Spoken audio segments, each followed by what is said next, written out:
everyone. So I'm going to try to replicate this IDM song by Rian Treanor today, and it's really amazing. This whole album is just like super futuristic club music, like it's really incredible. So someone asked me if I could try to replicate this song and beat DJ Closed Curve. Let's check it out.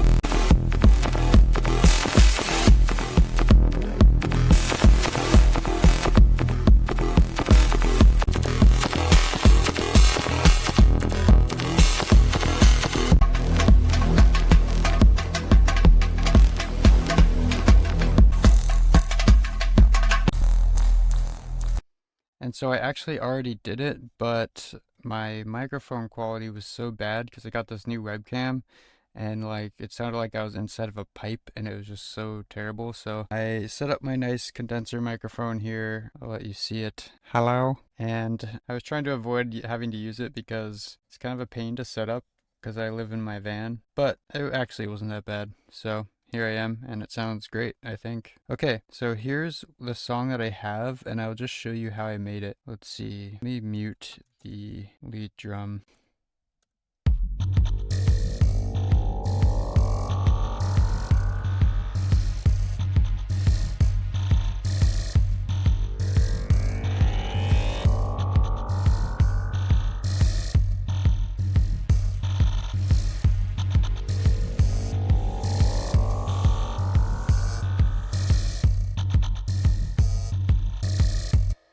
Okay, so it's not quite as aggressive and knob twiddly as his because he has that one synth that's really, he's got some really nice control over the high frequency, and there's not really a good way to do that in Beat DJ. So what I did end up doing is just kind of like layering some sounds and applying some automations to them. And I think the end result turned out pretty cool also. And he also has super heavy compression on the whole track, which might just be the mastering, but I threw on some effects or some distortion on all the effects racks, which helped. So let's just go through each sound one by one, I guess, and try to recreate it. So let's solo the kick and you can hear it. So how I made that is I searched for a kick sound, and then I did this pattern, and then I said, okay, I was counting in my head like 1 2 3 1 2 3 1 2 1 2 3 1 2 3 1 2. So I knew that those are eighth notes because the BPM's at 178. So I can't even count that fast if I was to do it in 16th notes. So I knew it was eighth notes, so I did 3 eighth notes. There's gonna each note is 3 eighth notes long. There's 3 of them, and I want all of them on. So that's what this pattern command does. And then I set the loop length to 16, and you can see that creates that same kick pattern there. Just gonna delete that now. I also set the melody to 0 to set the pitch index to the tonic, which is this note down here. So let's delete that sound because it's already made. And then let's check out some of these other bass things I did to add texture. So I will mute 0 and I will bring up 1 and 2.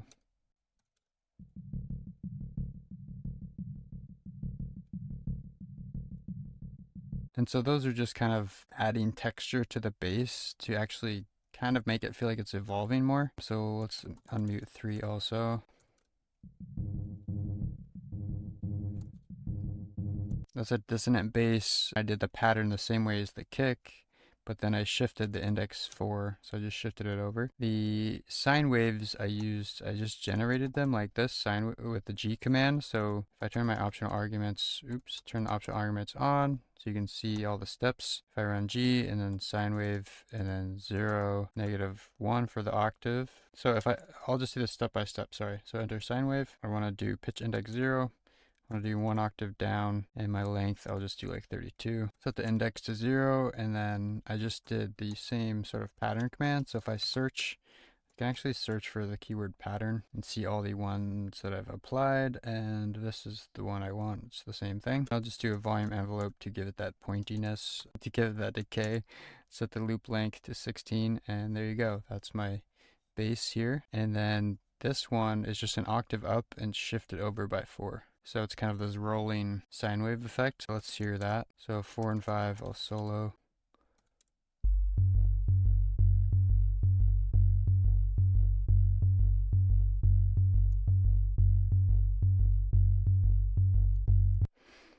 So I have that kind of keeping that rhythm that's like, he has it more like it's like a pulsing knob twiddle, basically, that he's doing. But I'm doing it by playing the notes more percussively. 4 and 5 I will mute now.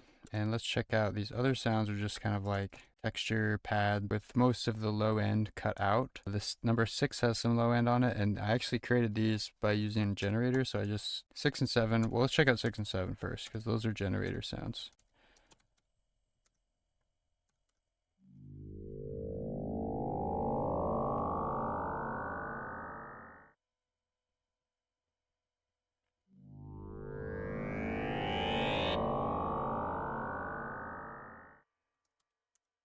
So I'm using G sound, and then I just search for rise or G command, which is generate, and I just search for riser. I can set it to the tonic and octave 0, and then I just do a long length like 96. And then you're gonna get something like this. Let's solo what this sounds like. So that's a little crazy. I did like a volume envelope on it and put the volume down. And I ended up getting a different riser, but that's how I made that. So I'll delete that. And then this number 7 one, I just put on rack 3. And if I print out what I have on rack 3, these are the effects that I applied. A bit of chorus and reverb 10, which is the arena preset. And then the high pass filter 6. And that's 6 out of 9. 6 over 9 times 20,000. That's the cutoff frequency of the high pass filter. Okay, and then I added echo on there. Then let's mute 6 and 7. Oops, I will solo 8. That's what I wanted to do.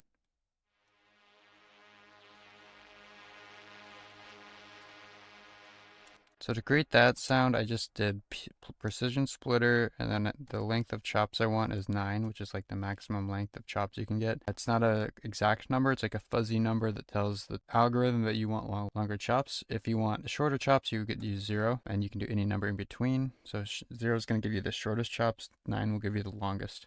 So I entered this, and then 9, and then I searched bass pad. So I searched for a bass pad, found one I liked, and then I basically just applied a volume envelope, and I put it on rack 4, and I'll just delete that because I already have all this made. And then so I'll do effects for print, and these are the effects I put on, which is a echo. Oh, the echo is actually off in this case, but I did have a reverb and a high pass filter on there as well. And I'm using the same reverb preset on everything. That kind of helps keep it cohesive, so it sounds like it's in the same room. And then I just had this noise, which I can solo, and I will play from 192 where it starts.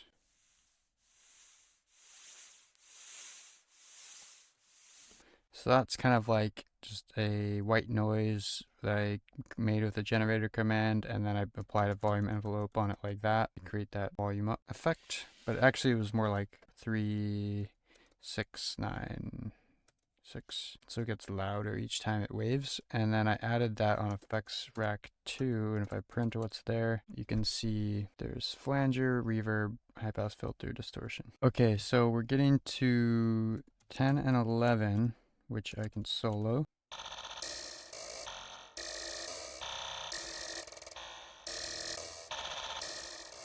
So these were sort of like a growly bass sound that I wanted to layer on top of the other bass, which is what I did, but then I bundled it together with this bundle 64 command. So that bundled it to 64 16th notes and gave me a longer pattern to work with. And then I did a roll random on that. So the roll random basically applies a random roll to the sound, so like it duplicates it like a random number of times with inside the chop. And if you get really fast rolls, then you get sort of this tonal quality to it, like an oscillator. I duplicated it and I put one on the left, panned one to the left and one to the right. And then I set up the schedule. So if I look at my scheduled commands, manage scheduled list, you can see I have this command scheduled, which says inside these brackets, basically, it's going to run one of these commands. So either this one or this one or this one. And so it's either going to do a volume envelope change, a random roll change, or a dynamics change every phrase, and the phrase is this number here, 64. So if I was going to schedule this again, I would just do schedule, and then I would enter the command like this, then enter the start time 0, repeat every 1 phrases, probability of running every time, and then I would enter 0 to run it indefinitely. But I'll just cancel that because I already set it up. And those parentheses around the growl basically just says, okay, that's not going to become the default sound when it runs.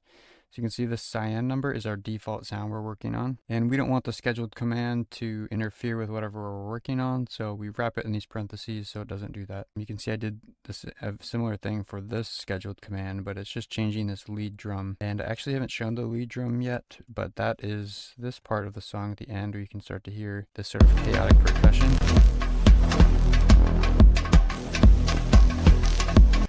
And I realized it's just one sound, one instrument. So that's really the only percussion that I needed for this track. I just searched for PS, I did precision splitter 0, and then I searched for metal drum. And that's how I found this. And then I set it to a loop length of 48 with the length 48 command. So it's a polymeter. And then I had to put some distortion on it to kind of bring it out of the mix and get more impact. And then what else did I put on that? Let's see, effects 5 print, just reverb. Yeah, just reverb.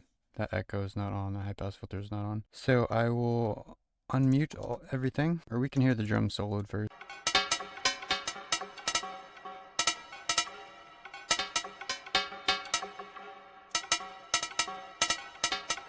Okay, so we have all the components of the song. And then I will unmute all of them. And the trick I did is I sorted them by frequency by just doing this up and down thing. So you can do up, you know, if I wanted, I could move high sounds with this H selection method. I could move them all up 10. You can move sounds around by frequency. So I organized these by frequency, and then what I did is I just brought certain sounds in first throughout the recording. So let's put some of these back to the staging area. So when I do 0, move 0, it's going to move the kick into the staging area, which is silent. And I will do that with 1 through 3 also, move to 0. I'm going to turn the optional arguments off. And then my high frequency sounds I'll move to 0, and 6 and 7 I will move to 0 also. I'm just going to start really simple and build it up to keep things interesting. So I'll start the recording. I do want to check my combos. I had kind of a cool combo I used, but the high pass filter got messed up. Yeah, I don't think that's gonna work. Okay, let's start the recording.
Okay, I think that recording went pretty well.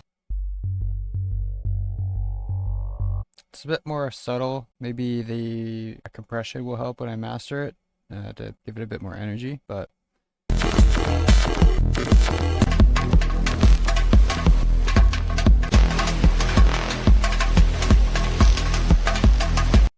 it's a good start. It's a good start for a track made in an hour.